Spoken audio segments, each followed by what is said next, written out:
Ready, start. महोदय, राष्ट्रपिता महात्मा गांधी ने समतावादी समाज की कल्पना की थी, अर्थात लोकतांत्रिक देश में प्रत्येक व्यक्ति को बराबर के अधिकार प्राप्त होंगे। इस कल्पना को साकार करने के लिए जिम्मेवार लोगों ने अभी तक इस दिशा में कोई कार्य नहीं किया है।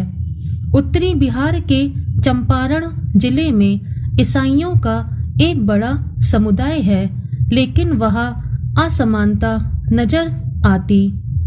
छोटा नागपुर में ईसाइयों को अपने अधिकार प्राप्त हैं। मेरी यह राय है कि निशुल्क और अनिवार्य शिक्षा प्रदान करना ही पर्याप्त नहीं होगा। इसके साथ साथ व्यावसायिक प्रशिक्षण भी दिया जाना चाहिए। हमारे प्रांत के मुख्यमंत्री ने जिले के 50 पिछड़े गांवों का विकास करने का कार्यक्रम शुरू किया है। वह इस कार्य में स्वयं बहुत रुचि लेते हैं। दक्षिण राज्यों की ईसाई बहनें विदेशों में नौकरी करने जाती हैं और वहां उन पर अत्याचार किया जाता है, लेकिन यहाँ पर कोई भी ऐसा श्रम कानून नहीं है जो उनकी रक्षा कर सके। वे वहां से हमारे देश में विदेशी मुद्रा भी भेजती हैं। अतः हमें इन सभी पहलुओं पर गंभीरतापूर्वक विचार करना चाहिए। पैराचेंज। मैं विधेयक का समर्थन करता हूँ।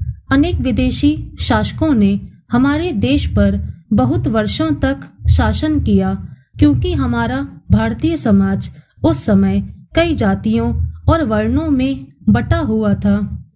देश के अनेक पददलित लोगों ने दमन तथा शोषण से बचने के लिए इस्लाम तथा ईसाई धर्म अंगीकार कर लिया।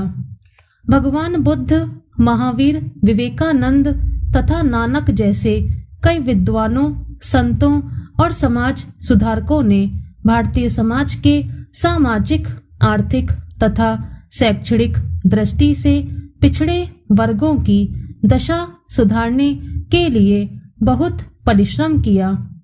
इनमें से कुछ महापुरुषों ने तो हिंदू समाज तथा हिंदू धर्म की बुराइयों को दूर करने के लिए अपने जीवन का बलिदान भी कर दिया, ताकि देश के सभी लोगों को जाति, वर्ण तथा धर्म के आधार पर बिना किसी भेदभाव के समान अधिकार दिए जा सकें।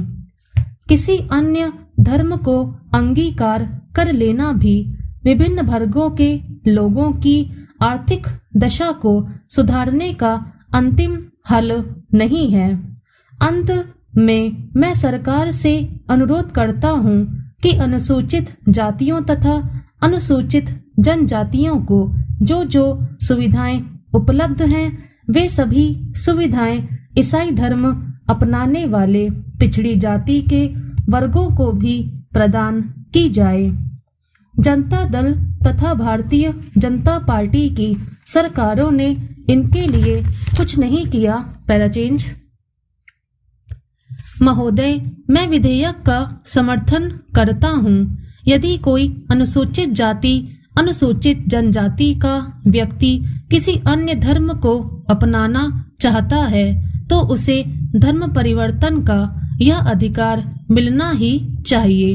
किसी विशेष धर्म को अपना लेने से उसे उसके उन लाभों तथा सुविधाओं से वंचित नहीं कर देना चाहिए जिनका उपभोग वह धर्म परिवर्तन से पहले कर रहा था। अनिवार्य शिक्षा से भी समाज के विभिन्न वर्गों के बीच समानता की समस्या हल नहीं हो सकती।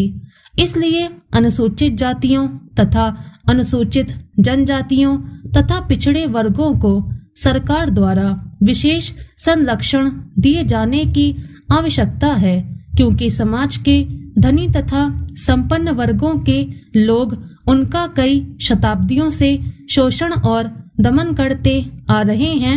स्टॉप।